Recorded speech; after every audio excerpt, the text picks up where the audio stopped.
బాలయ్య బాబు రకరకాల వాళ్ళని వ్యక్తుల్ని అంటే ఆయన ఎక్కువ మాట్లాడుతున్నారు. ఎవరు ఎక్కువ సిస్టంలో వాళ్ళు మీ ఎక్కువ సిస్టంలో ఎవరు ఉన్నారు? అంటే ఇప్పుడు నా పాలిటిక్స్ గురించి నాకేం తెలుసు చెప్పండి, ఇప్పుడు వీళ్ళు అడగడానికి కూడా. అరే సినిమా అదే రా, సినిమాకి రియల్ లైఫ్కి తేడా ఉందన్నా. నువ్వు అసలు ఇలా ఫిక్స్ అయిపోతే లీడర్ సినిమా చేశాను కాబట్టి మనం పాలిటిక్స్ గురించి అడుగుదామంటే అది చాలా రాంగ్ మ్యాటర్ అది. సో ఐ థింక్ ఎలాంటి గెస్ట్ అంటే like I was also taking what has happening in my real life. ఇప్పుడు ఫర్ ఎగ్జాంపుల్ మీరు చెప్తే ఒక మ్యాటర్ వచ్చేస్తుంది బయటికి, అది అంటే ఇప్పుడు suppose I call a certain guest or a friend of mind. ఇప్పుడు వాళ్ళు ఏం చేస్తున్నారు ఆ టైంలో ఏం చేస్తున్నారో అది షోలో పెట్టేసేవాడిని. So things will be very very real. నాకు there something that I read somewhere in some place where it doesn't have to be funny, but if it's authentic people will connect to it. So I just made sure authenticity comes around in this. So I'm sure the way they are here, they won't be anywhere else. ఇప్పుడు మేము చైర్ల మీద కూర్చోలేదు, నేల మీద కూర్చున్నాం, ఇష్టం వచ్చినట్టు తిన్నాం అంటే మామూలుగా ఇంట్లో ఎలా ఉంటాం అలానే ఉన్నాం ఇక్కడ. రానా గారు ఇందాక ప్రోమో చూస్తుంటే అన్ని ఈ సెట్లో జరిగినట్టున్నాయి, బట్ ఒక 2 ఎపిసోడ్స్ మాత్రం అవుట్డోర్లో చేస్తారు, ఎస్పెషల్లీ రాజమౌళి గారిది. అంటే ఆయన మహేష్ బాబు గారి ప్రీ ప్రొడక్షన్ వర్క్లో బిజీగా ఉండడం వల్ల ఆయన కంఫర్ట్ కోసం అక్కడికి వెళ్ళి చేయడం జరిగిందా? లేదు అలా అంటే కొన్ని అడవులు కూడా వెళ్ళానండి actually. One is set, lot of it happened on the set, but కొన్ని ఎక్స్ప్లోర్ చేయాలంటే కొంతమంది personalities you have to go to where they are. ఎందుకంటే వాళ్ళు ఉన్న ప్లేస్లో there is a different energy, దాన్ని బట్టి ఒక వేరే కాన్వర్సేషన్ వస్తుంది.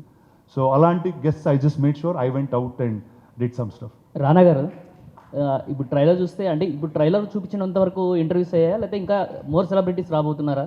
అంటే జనరల్గా మీ నుంచి అనగానే ప్రభాస్ గారు అందరికీ ఐడియా వస్తుంది, అంటే ఆయన్ని మిమ్మల్ని కలిసి చూడాలనేది ఏమైనా ప్లానింగ్ ఉందా? ప్లాన్ చేద్దామా? చేస్తే బాగుంటుంది. ఓకే డన్, ప్లాన్ చేద్దాం. Rana garu, so yeah there is some more to shoot అండి, there will be more guest that and many more అని రాసాం కదా, ఆ మెనీ మోర్లో ఇంకా మెనీ మోర్ ఉంటారు. రానా గారు అయితే 8 ఎపిసోడ్స్లో కూడా మిహిక గారితో చేసిన ఎపిసోడ్ వేరు, ఎట్లుంది? ఇది కూడా అన్ఫిల్టరా? చాలా అన్ఫిల్టర్డ్ అది కాదు, కొన్ని కావాల్సిన నేనే కట్ చేయాల్సి వచ్చింది, చాలా ఇబ్బంది పడి. సో అంటే బాలయ్య గారితో ఉంటుందా ఈ షో?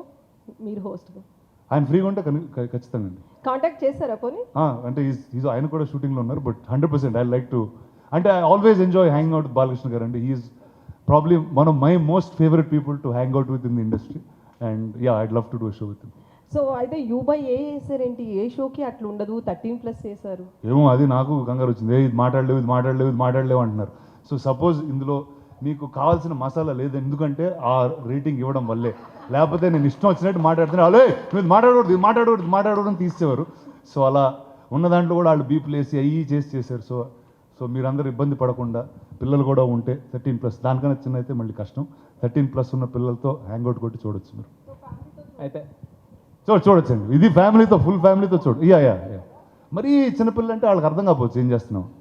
అదే మీరు జోక్స్ అర్థం కావట్లేదు అన్నారు కదా ఇందాక.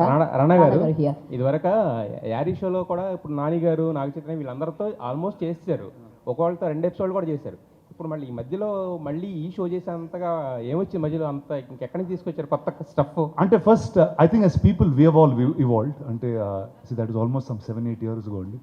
అండ్ లైఫ్ చాలా మారింది, the kind of films we do change, the kind of people we are different. 20sకి 40sకి చాలా తేడా ఉంటుంది. సో అది మీరు కొంచెం మెచ్యూర్ అయిన పీపుల్, లేకపోతే అసలు మెచ్యూరే కాలేదు వీళ్ళు అని డిసైడ్ అయ్యేదో ఏదో జరుగుద్ది ఈసారి.